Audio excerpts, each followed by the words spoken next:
बात है 1893 की, जब बाल गंगाधर तिलक ने पहली बार गणेश उत्सव की शुरुआत की थी। इसका मकसद था लोगों को एकजुट करना और आजादी की लड़ाई में हिम्मत भरना। तब मूर्तियां मिट्टी की होती थी, छोटी, साधारण और पवित्र। उस समय विसर्जन का मतलब होता था, जिस मिट्टी से भगवान की मूर्ति बनाई है, उस मिट्टी को उसी मिट्टी में समर्पित करना। लेकिन आज थोड़ा दिखावे और बाजार में बदल चुका है। लेकिन सच तो ये है कि अगले बरस बप्पा आएंगे भी या नहीं, ये खुद बप्पा सोच रहा हूँ। क्योंकि हम भक्ति के नाम पर उनके साथ जो कर रहे हैं, वो भगवान की भक्ति नहीं, कचरे का हाल है। विसर्जन, ये शब्द सुनते ही हमारे मन में एक भक्ति जाग जानी चाहिए। लेकिन असलियत ये है, भगवान को डुबोया नहीं जाता है, फेंका जाता है।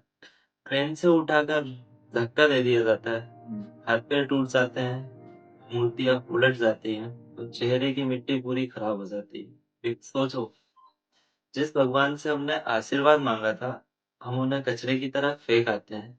ये विसर्जन है या अपमान? प्लास्टर ऑफ पेरिस पानी में गलता ही नहीं।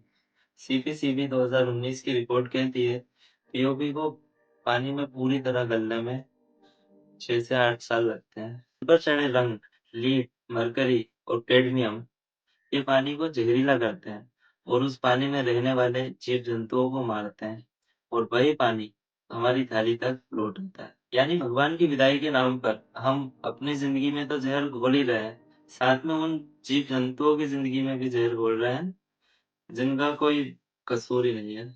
एनजीओ पेटा के मुताबिक हर साल सिर्फ मुंबई में विसर्जन के बाद 50,000 से ज्यादा मछलियां मारी जाती है। और एनजीओ एनवायरमेंट लाइफ ने पाया, विसर्जन के हफ्तों बाद भी झीलों में पीओपी के टुकड़े वैसे के वैसे पड़े रहते हैं। भक्ति कहाँ है इसमें?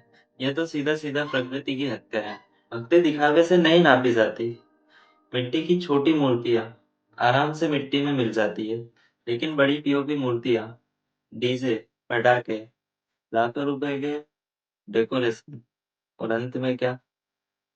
भगवान टूटे फूटे स्वरूप में नदियों के किनारे पड़े मिलते हैं। सोचो, क्या भगवान को इतने शोर शराबे और खर्च की जरूरत है, या सिर्फ सच्चे दिल से विदाई की?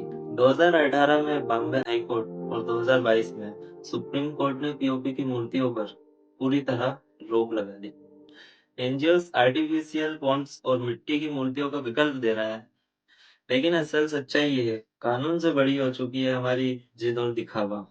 इसीलिए आज भी पीओपी की मूर्तियां धड़ल्ले से बिक रही है। सोचने वाली बात है, क्या बप्पा ये सब देखकर खुश होते होंगे कि उनकी वजह से नदियां जहरीली हो रही है, उसमें रहने वाले जीव जंतु मारे जा रहे हैं, और तालाब और नदियां कचरों का ढेर बनती जा रही है? भक्ति का मतलब पीओपी नहीं, भक्ति का मतलब आलीशान डीजे नहीं, भक्ति का मतलब है भगवान को सम्मान देना।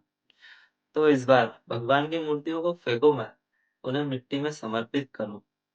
जिस हिसाब से आज विसर्जन किया जा रहा है, उन्हें इस विसर्जन की जरूरत नहीं है, उन्हें सम्मान के साथ विसर्जन की जरूरत है। सोचो, 11 दिन तक पूजा करके, आशीर्वाद मांगकर भगवान की मूर्ति को ऐसे फेंक दिया जाता है जैसे वो कोई बोझ हो। क्या यह श्रद्धा है, या भगवान की मूर्ति का अपमान? तो दोस्तों, ये था आज के जमाने की दिखावटी भक्ति के पीछे का काला सच, जो आप लोगों को जानना बहुत जरूरी था। तो दोस्तों, अगर आप लोगों को ये वीडियो पसंद आया हो तो लाइक करें, चैनल को सब्सक्राइब करें और वीडियो को शेयर करें, ताकि ज्यादा से ज्यादा लोगों को इस सच्चाई के बारे में पता चल सके। और फिर मिलते हैं जल्दी अगली वीडियो में।